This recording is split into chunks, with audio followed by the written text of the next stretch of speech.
అలాగే ఇప్పుడు అక్కడ రోడ్డు పనులు కూడా మొత్తం పూర్తయింది. కాకపోతే అక్కడున్న మాలేపాటి సుబ్బానాయుడు సంబంధించిన ఒక 7 సెంట్లు మాత్రమే అక్కడ కోర్టులో స్టే వల్ల ఆ రోడ్డు కూడా ఆగడం జరిగింది. దీని పట్ల ఏమంటారో అడుగుదాం. సార్ చెప్పండి, ఇప్పుడు ఆ రోడ్డు ఎందుకు ఆగిందంటారు? ఆ రోజు వైసీపీ గవర్నమెంట్లో మా పొలాలని ఎక్కువ పోతుంటే మాకు డబ్బులు అధిష్టానం ద్వారా ఇప్పించమని అడిగిన ద్వారా ఆ రోజు గవర్నమెంట్ కాడ మాకు డబ్బు లేదు, మేము ఇవ్వలేమని చెప్పడం జరిగింది. ఆ రోజు నేనే కోర్టుకు పోయి స్టే చేసుకోవడం జరిగింది. సుబ్బానాయుడు ప్రమేయం లేదు.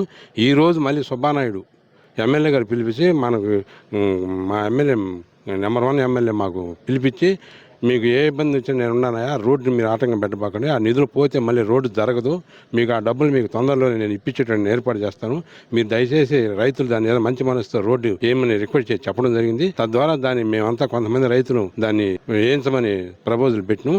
మళ్ళీ కొంతమంది ఈ రోజు పోయి ఆయన అనుసరులు పోయి కొంతమంది పోయి స్టే తీసుకొచ్చి మళ్ళీ రోడ్డు ఆపడం జరిగింది.